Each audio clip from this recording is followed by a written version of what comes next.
मैं डॉक्टर प्रीति Gupta, assistant professor चित्रकला विभाग, हर्ष विद्या मंदिर PG college, Raisi, Haridwar.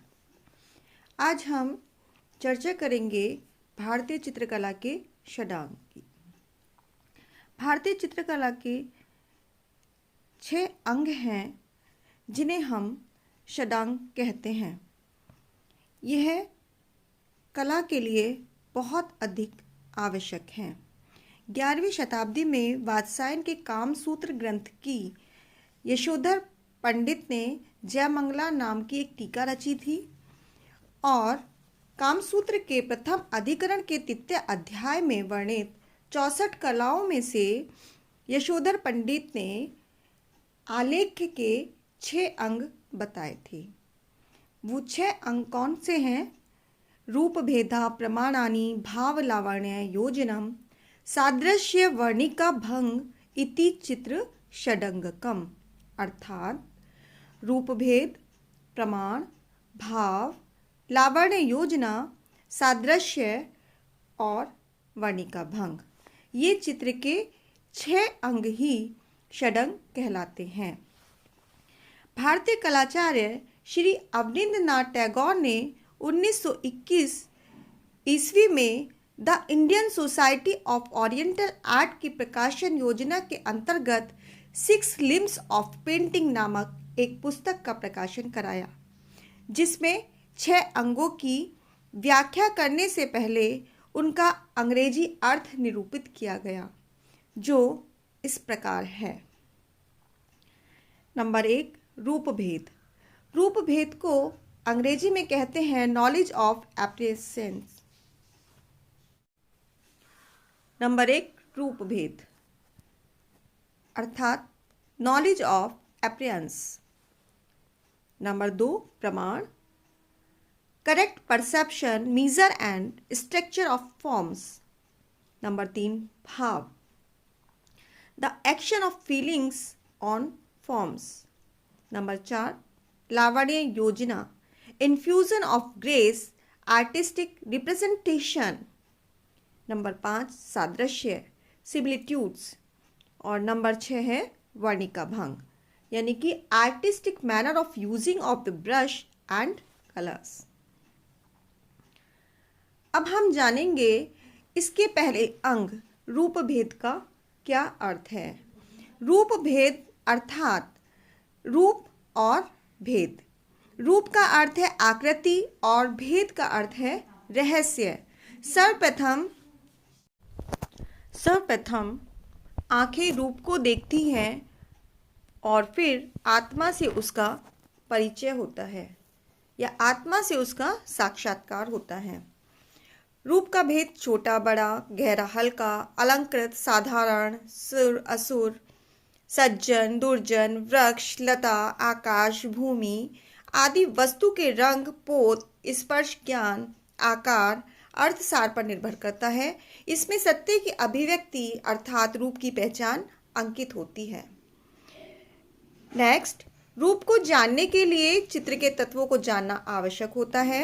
Next, प्रत्येक मानव आकृति में वह समाज एवं देश के अनुसार जो भिन्नता होती है, उनके रहन सहन, पहनावा या हाव भाव में जो भी अंतर होता है, दुख सुख, उल्लास, प्रफुल्लता, दया, ममता, करुणा आदि मानवीय भावों की सृष्टि से उनके अंग प्रत्यंग में जिन भाव भंगिमाओं का अभेदय होता है, इन सब का ज्ञान ही रूपभेद होता है।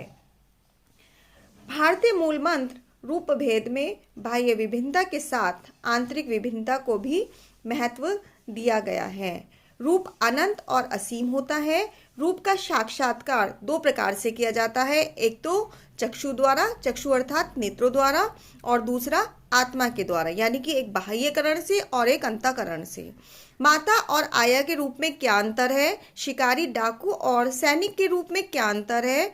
वैश्य और नर्तकी के रूप में क्या अंतर है? इसके लिए हमें ज्ञान चक्षु का सहारा लेना पड़ता है। नेक्स्ट है प्रमाण।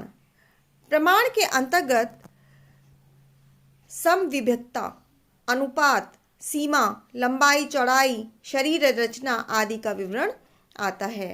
प्रमाण को संबद्धता का सिद्धांत भी कहा जाता है। यह आकृतियों के माप या फैलाव तथा सभी आकृतियों का एक दूसरे से संबंध निश्चित करता है। गतिशीलता, स्थिरता आदि का विज्ञान इसी के माध्यम से होता है। कागज पर समुद्र की अनंतता को किस तरह से बनाना है, उसके गुणों को किस प्रकार व्यक्त करना है, यह सब कार्य प्रमाण के द्वारा ही संभव होता है।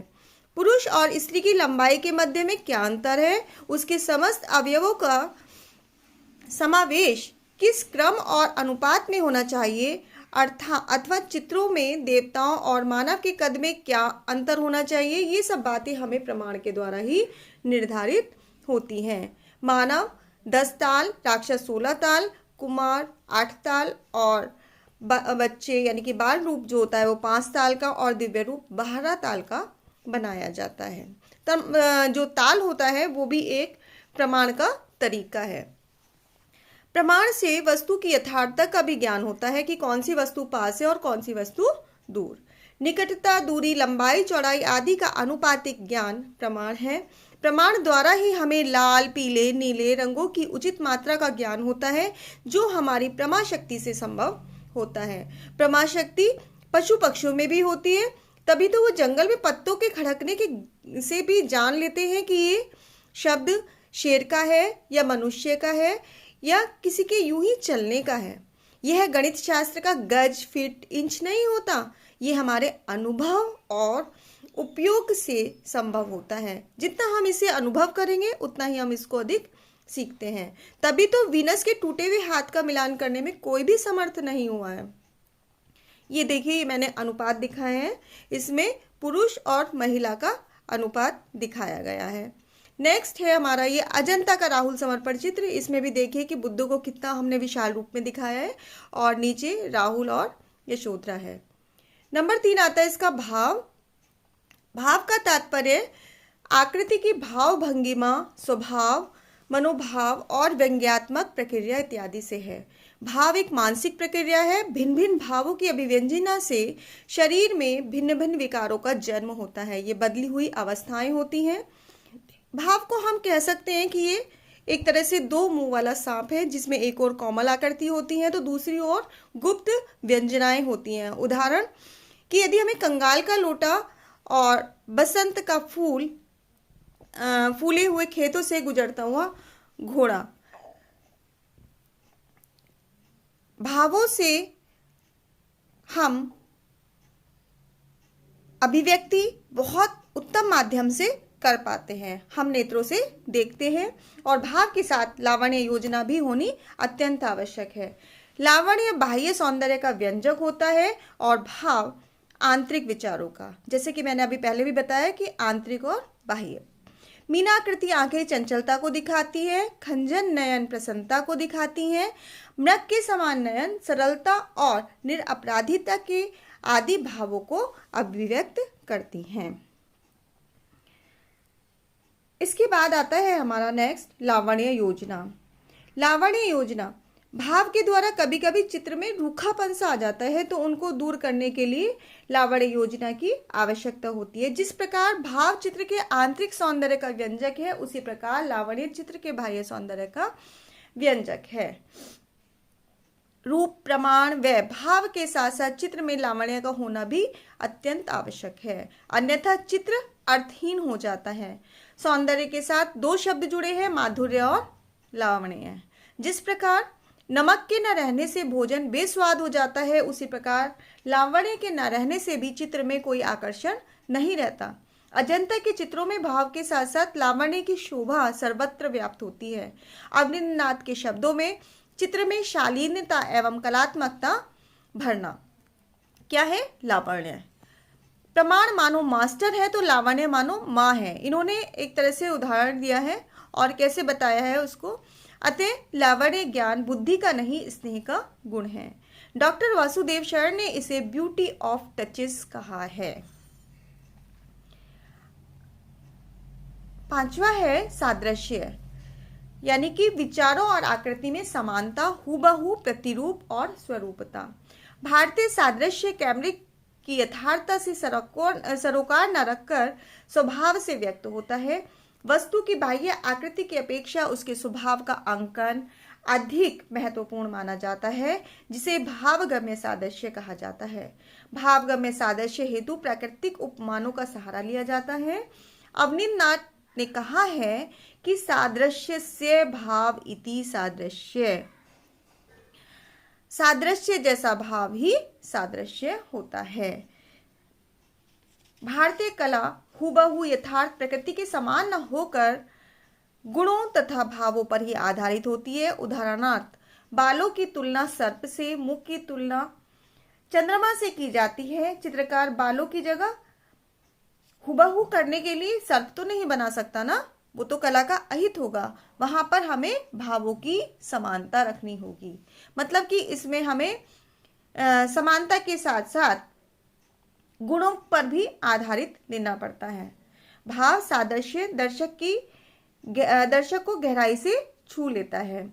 भारतीय कला में शरीर रचना हेतु प्रधानतः जिन उपमानों व्यवहार में लाया जाता है उनमें से कुछ हैं।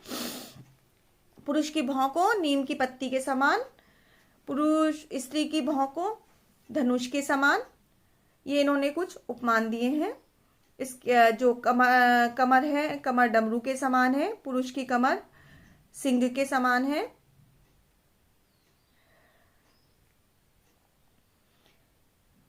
ये भी कुछ उपमान दे रखे हैं। और इसके बाद अंतिम है वर्णिका भंग।